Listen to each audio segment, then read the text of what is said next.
My mother always said that family was a circle where everyone belonged. But 7 years ago, on Thanksgiving, I found out exactly where my place in that circle was: outside, on the cold concrete of her front porch. While the dining table inside was perfectly set for 8 people, gleaming silverware, crystal glasses, and the warm aroma of roasted turkey, my dinner was waiting for me on a flimsy paper plate by the doormat. A sticky note from my mom read, "You aren't clean enough to sit with us. Eat here or go." I didn't shed a single tear.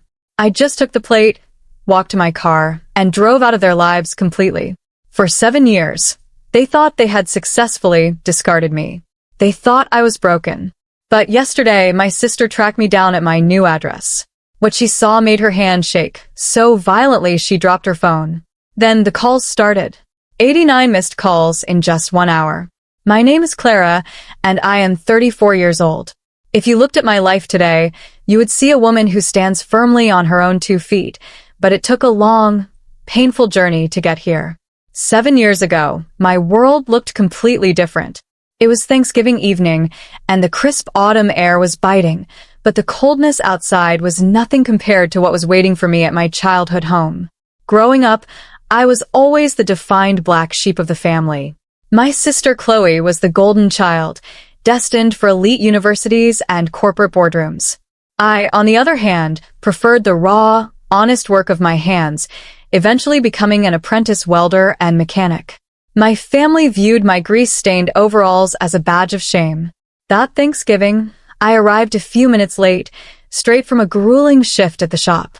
As I walked up the driveway, I could see the dining room window. The table inside was artfully set for 8 people, expensive linen, sparkling crystal glasses, and a magnificent roasted turkey sitting right in the center. My mother and siblings were already inside, laughing and sharing toasts.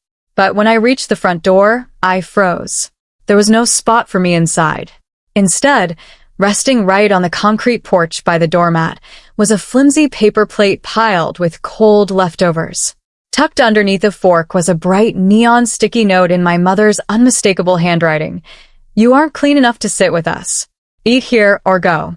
The cold grease from that paper plate stained my fingers, but the realization of what my family had done stained my soul. I didn't knock on the door, and I didn't make a scene. I simply walked back to my beat-up car, threw the plate in the trash, and drove out of their lives completely. That night, I made a silent vow that they would never have the opportunity to look down on me again. The next morning, I took radical steps to erase myself from their world. I changed my phone number, deleted my old social media accounts, and packed everything I owned into the back of my car. I moved 3 states away, to a city where nobody knew my name or my family's suffocating expectations. The first few years were incredibly grueling. I worked 80-hour weeks in a dark, drafty commercial garage, my muscles aching and my hands covered in fresh cuts and burns every single day. I lived on instant noodles and slept on a mattress on the floor of a tiny studio apartment. I didn't receive a single dime of family support, nor did I want it. I was rebuilding my life from absolute scratch, fueled entirely by the quiet determination to prove them wrong. Before I tell you what my sister found when she finally tracked me down, follow my story until the end and comment the city you're watching from so I can see how far my journey has reached. Because while my family assumed I was broken and destitute, I was quietly building something massive. 7 years of silence can change a person, hardening your resolve while softening the sharp edges of past grief. I had finally found my peace, surrounded by the heavy scent of motor oil and the satisfying hum of industrial machinery.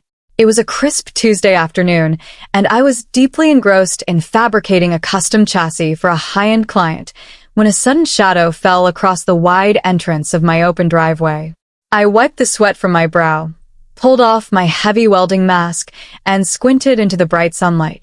Standing there, looking incredibly out of place against the backdrop of industrial steel, was my sister, Chloe. The 7 years had changed her, too. The effortless, polished confidence of the golden child was completely missing. Her expensive clothes looked rumpled, her face was drawn with exhaustion, and her hands trembled slightly as she clutched a thick, worn manila folder tightly against her chest. She stared at me, her eyes wide with absolute shock as she took in my grease-stained overalls and the heavy tools scattered around me. She clearly hadn't expected to find me working in a place like this. Before I could even speak, Chloe took a desperate step forward. She explained that she had spent weeks tracking me down because our family was in the middle of a catastrophic crisis. The family business was collapsing under a mountain of hidden debt. Their mother was facing total financial ruin, and they were completely desperate to find a major private investor to buy them out. Chloe stood there, her eyes darting around the expansive, state-of-the-art facility. She looked right through me, completely unaware of the reality of the situation. I was told the principal investor of Apex Custom Design lives and works on this estate, she said, her voice tight with urgency. I need to see him immediately, Clara. Our family's entire future depends on this meeting, and I don't have time to waste. I looked down at the grease on my hands, then back up at my sister. The sheer irony of the moment washed over me. Follow me, I said calmly. I tossed my heavy wrench onto a nearby tool cart and led her out of the bustling garage bay, walking across the immaculate courtyard toward the architectural glass front office building that anchored the commercial estate. Chloe followed closely behind, clutching her folder like a shield, still assuming I was merely a low-level mechanic or perhaps a tenant renting a back corner of the property. I pulled open the heavy glass doors, walked past the front reception desk, and stepped directly into the spacious executive office. Without hesitation, I walked around the massive mahogany desk and sat down comfortably in the high-backed executive leather chair.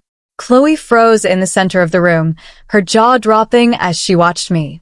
Sit down, Chloe, I said, leaning forward and resting my elbows on the clean desk. You said you came here looking for the owner and the principal investor who holds the power to buy out the family's debts. You're looking at her. I own this entire estate. Chloe stood completely frozen in the center of the office, the thick manila folder slipping from her hands and scattering papers across the floor. She stared at me, then down at the official business registration document she had brought, finally connecting the name of the multi-million-dollar corporate investor to the sister she had once cast out. In a state of absolute panic and disbelief, she snatched her phone from her pocket. Without saying a word, she raised it, took a crystal-clear picture of me sitting behind the executive desk, and uploaded it directly into our old family group chat. Beneath the image, her trembling fingers typed a single sentence. You need to see this right now. I watched the phone on my desk. The group chat, which had been active with panicked family updates all morning, went completely, devastatingly silent. For 2 full minutes, nobody typed a word. The shock waves were rippling 3 states away. Then, the explosion began. My old number was still blocked, but Chloe's phone began to vibrate violently against her palm. It didn't just ring. It screamed with incoming notifications. Within the span of a single hour, 89 missed calls and hundreds of frantic messages poured in from our mother, our brother, and every extended relative who had turned a blind eye 7 years ago. Chloe, her face entirely devoid of color, answered the incoming line and shakily hit the speakerphone button. Instantly, our mother's voice filled the executive office, completely stripped of its old disgust, now dripping with a desperate, synthetic flattery. Clara, darling, is that really you? My mother's voice pleaded through the speakerphone, trembling with a sudden, carefully calculated warmth. Chloe just sent the photo. We are all completely overjoyed to see how wonderfully you've done for yourself. In fact, we were just talking about you. The holidays are coming up, and I've already set the main dining table. There is a beautiful place reserved just for you right at the center, exactly where you belong. Please, you must come home early this year, so we can celebrate as a family. I listened to her voice, feeling absolutely nothing. The emotional power she once held over me had vanished the moment that paper plate hit the porch floor. The table is set for me, Mother? I asked, my voice chillingly calm and steady. That's funny, because 7 years ago, you explicitly wrote that I wasn't clean enough to sit at your table. You told me to eat on the concrete porch by the doormat or leave. I chose to leave. A heavy, Suffocating silence filled the line before she began to stammer, making desperate excuses about the stress of that night. I cut her off instantly. I am not coming home, and I am not giving you a single dime to save your failing company, I stated firmly. But I will offer you one legal alternative. My firm will buy out the family home directly from the bank to clear your personal debt. However, the deed transfers to me immediately. You will have exactly 30 days to pack your bags and find somewhere else to live. 3 months later, the dust had finally settled and the papers were signed. True to my word, I bought the family home, clearing their debt, and my mother moved into a modest apartment that she could actually afford. I sold the remaining family assets that Chloe and our brother couldn't manage, and I used the proceeds to further expand my business. I moved into a beautiful, quiet cottage overlooking the valley, a peaceful sanctuary where the air is clean and the only noise is the rustle of the wind.